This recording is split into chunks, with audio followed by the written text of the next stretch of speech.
അതിൻ്റെ മുകളിൽ ഒരു ഡ്രോപ്പ് കഴിഞ്ഞു. ഇത് വലുതായിട്ട് പടർത്തരുത്. ഈ ഇലയിൽ നിന്നും വരുന്ന ദാണ്ട ഈ പാലാണ് നിങ്ങളുടെ അരിമ്പാറയും പാലുണ്ണിയും പൂർണ്ണമായിട്ടും ഇല്ലാതാക്കാൻ പോകുന്നത്. ഇതെന്ന് പറയുന്നത് വെള്ള എരിക്കാണ്. ദാണ്ട ഈ പൂണ്ടോ, നമ്മുടെ നാട്ടിലൊക്കെ നിൽക്കുന്നത് ഈ നീല എരിക്കാണ്. ഞാനിപ്പോൾ നിൽക്കുന്നത് ശരിക്കും പറഞ്ഞാൽ തമിഴ്നാട് സേലത്താണ്.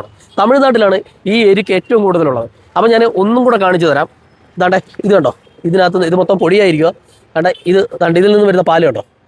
ഇത് നമ്മൾ ഒടിച്ചെടുത്തതിന് ശേഷം എവിടെയാണോ അരിമ്പാറയുള്ളത്, ഇപ്പം കയ്യിലായാലും എവിടെയായാലും ദാണ്ടെ അതിന് മുകളിലേക്ക് മാത്രം ജസ്റ്റ് ഒന്ന് ദാണ്ടെ ഇത്രയും ഇങ്ങനെ ഒന്ന് ഡ്രോപ്പ് ചെയ്ത് വെച്ചാൽ മാത്രം മതി. ഈ പറഞ്ഞ പാലുണ്ണി ആയാലും അരിമ്പാറയായാലും പൂർണ്ണമായിട്ടും പോകും. എന്നും പറഞ്ഞ് ഒരു വട്ടം വെച്ചാലൊന്നും പോകത്തില്ല കേട്ടോ. ചിലർക്ക് ഒരാഴ്ച അടുപ്പിച്ച് തന്നെ വെക്കണം. ഈ ഒരാഴ്ചയൊക്കെ എത്തുമ്പോഴത്തേന് ചിലപ്പോൾ ഇതങ്ങ് പഴുക്കും. പഴുത്തതിന് ശേഷം അത് അടർന്നു പോവുകയും ചെയ്യും, ആ മുറിവ് ഉണങ്ങുകയും ചെയ്യും. അപ്പം ഇതിനകത്ത് കഴിഞ്ഞ വീഡിയോയിൽ ഞാൻ പറയാതെ പോയ ഒരു ഇമ്പോർട്ടൻറ്റ് കാര്യമുണ്ട് കേട്ടോ. അത് എല്ലാവരോടും ഞാൻ ക്ഷമ ചോദിക്കുകയാണ്. ഒരു കാരണവശാലും കണ്ണിന് താണ്ട് ഇത്രയും ഭാഗത്ത് ഈ ഒരു സാധനം അടുപ്പിക്കുകയോ ചെയ്യരുത്.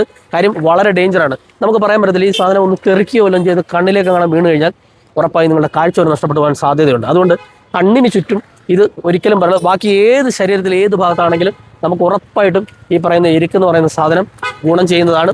അതുമാത്രമല്ല, ഈ പറഞ്ഞ നെഗറ്റീവ് പറഞ്ഞവരെല്ലാം എനിക്ക് തോന്നി ഇത് ചെയ്തു നോക്കാത്തവരാണ്, അല്ലെങ്കിൽ ചെയ്തിട്ട് 1-2 ദിവസം ചെയ്തിട്ട് ഇത് പോകാത്തവരാണ്. നമ്മൾ ഈ പറയുന്ന ഈ പാലുണ്ണി എന്നൊക്കെ പറയുന്നത് വളരെ നൈസാണ്. അതൊക്കെ 1-2 ദിവസം കൊണ്ട് പോകും. ഈ നെഗറ്റീവ് പറഞ്ഞവർ കൂടുതൽ അരിമ്പാറ ഉള്ളവരായിരിക്കും. അത് വളരെ ഹാർഡാണ്, അത് പോകാൻ കുറച്ച് സമയമെടുക്കും. നിങ്ങളിത് കണ്ടിന്യൂ റെഗുലറായിട്ട് ഇത് ചെയ്യണം. എന്നും പറഞ്ഞ് ഇതിൻ്റെ ഈ ഒരു അരിമ്പാറ നിൽക്കുന്ന അതിന് പുറത്ത് മാത്രമേ ചെയ്യാവൂ. സ്കിന്നിൻ്റെ മറ്റു ഭാഗങ്ങളിലേക്കൊന്നും പടർത്താതിരിക്കുക, മാക്സിമം പടർത്താതിരിക്കുക. അപ്പോൾ നമ്മൾ ഈ പറഞ്ഞ അരിമ്പാറയുടെ മുകളിൽ ഇതൊന്ന് ഒടിക്കുമ്പോൾ തന്നെ ഒരു ഡ്രോപ്പ് മതി. ഒരു ഡ്രോപ്പ് അതിൻ്റെ പുറത്ത് വെച്ചിരുന്ന് ഒരു 10-15 മിനിറ്റ് മാത്രം വെച്ചിരുന്നാൽ മതി. നിങ്ങൾക്ക് പൂർണ്ണമായിട്ടും റിലീഫ് ഉണ്ടാവും. എനിക്ക് ഒരുപാട് പേര് എനിക്ക് മെസ്സേജ് അയച്ചു, പേഴ്സണലായിട്ട് എനിക്ക് മെസ്സേജ് അയച്ചു, കമൻറ്റിലൂടെ പറഞ്ഞു അവർക്ക് വർഷങ്ങളായിട്ടിരുന്ന ഈ ഒരു അരിമ്പാറയും പാലുണ്ണിയൊക്കെ പോയിട്ടുണ്ട്. അതിലെനിക്ക് ഒരുപാട് സന്തോഷമുണ്ട്. അപ്പം ഈ വെള്ള എരിക്കിന് കുറച്ച് ഗുണം കൂടുതലാണെന്ന് ഞാൻ കേട്ടിട്ടുണ്ട്.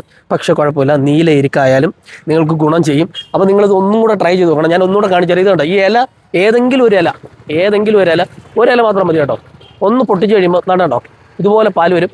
ഈ ഇല എടുക്കുക, ദാണ്ടെ എവിടെയാണോ അതിൻ്റെ മുകളിൽ ഒരു ഡ്രോപ്പ് കഴിഞ്ഞു.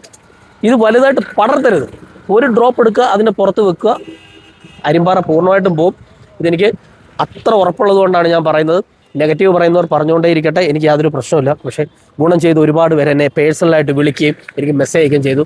എനിക്ക് അവരോടാണ് പറയാനുള്ളത്. ഒരുപാട് സന്തോഷം, നിങ്ങളുടെ ഈ ഒരു പ്രശ്നം മാറി കിട്ടിയല്ലോ.